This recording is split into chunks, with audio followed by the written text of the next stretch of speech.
Hey guys, I just want to have a little opener on this before I start because I'm going to probably narrate this section by section in this small video just because I really want to nail these points down. And I'm not saying that the things I find in the strong or in the Strong's concordance in the Hebrew or the Greek, I'm not one that really holds to that being a part of the Bible, it's one thing I don't ever like to do. I'll show that information, but when you start tying the Bible to the Strong's Concordance through numbers and their interpretations, it gets a little fuzzy because I don't know where the Strongs came from. I don't know who put that thing together, and I don't want to have any man deceive me. So if it's in the Bible, I'm going to trust the Bible, but I'm not going to take all this secondary information and say that it is.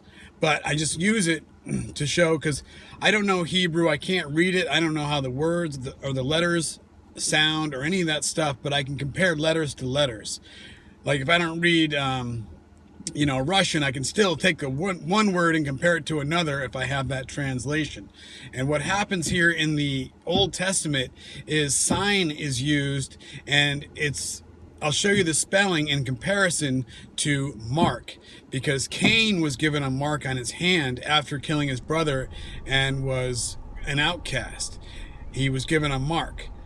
And when you look at things in Exodus 13, it talks about a sign. Keep these things as a sign, excuse me, and on your forehead between your eyes, or else, on your hand, paraphrasing as how it is in the scripture here.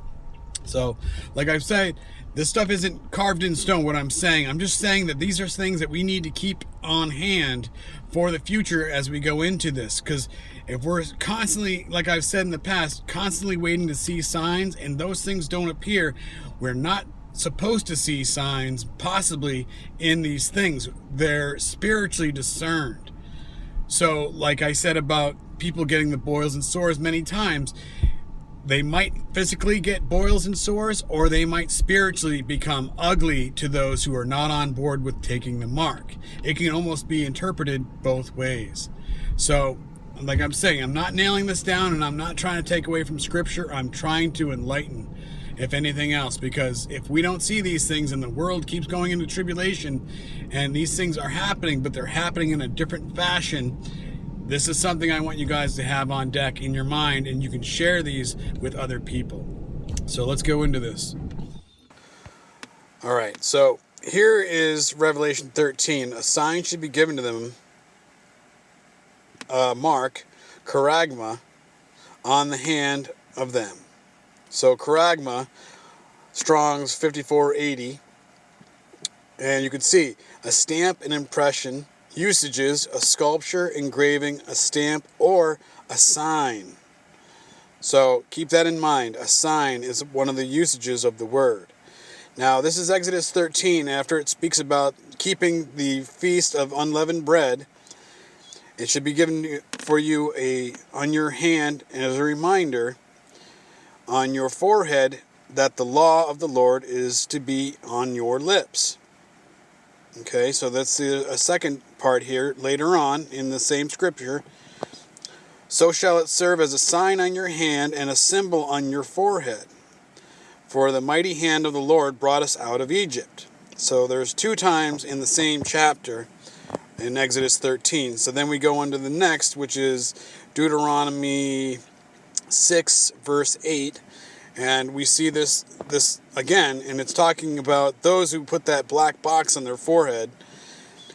And it says here, tie them as a reminder on your hands and bind them on your forehead. So if you see the Hebrew in Exodus 13 as a sign, 2:26 in the Hebrew concordance, and you see how it's written here with the Hebrew lettering.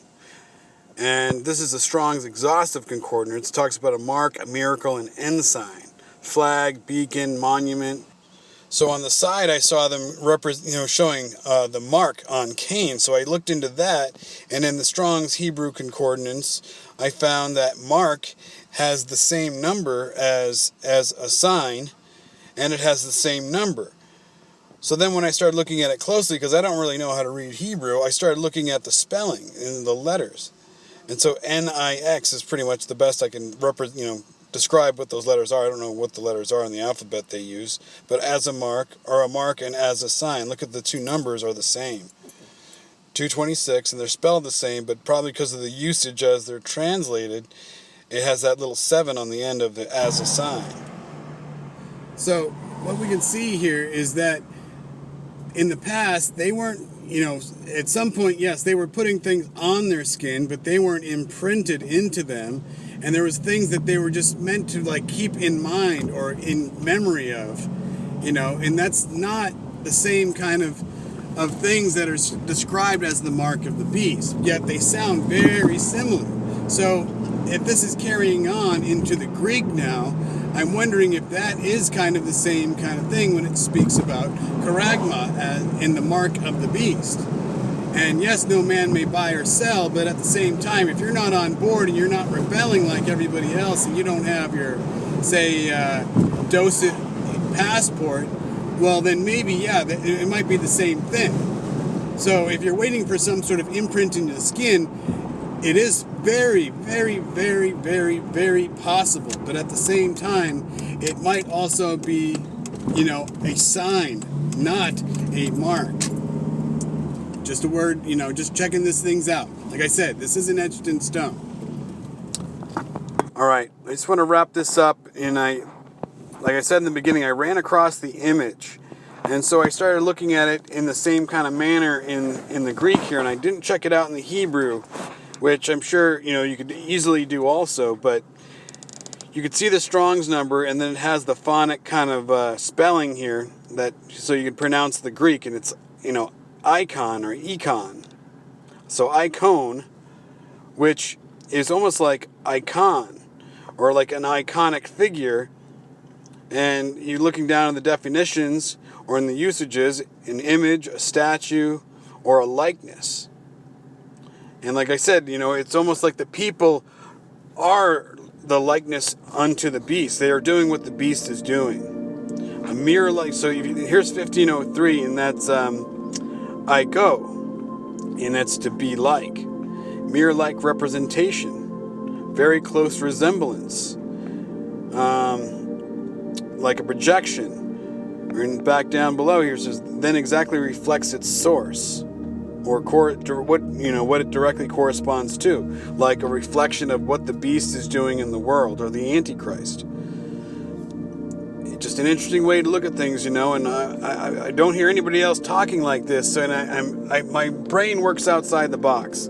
So, I'm not trying to say that I have some sort of deeper meaning, or I have inside sources, or understand it more than anybody else, but I see things differently sometimes, and that's what I want to bring to you guys, so you can see it and understand. If we don't see these physical things manifest, things might be happening spiritually. The people might be rebelling. The people might be turning into different ways and make an image like unto the beast, and be the life that it has. Breathe life into it. So I'll cut it off here, guys. Just a word to the wise. God bless.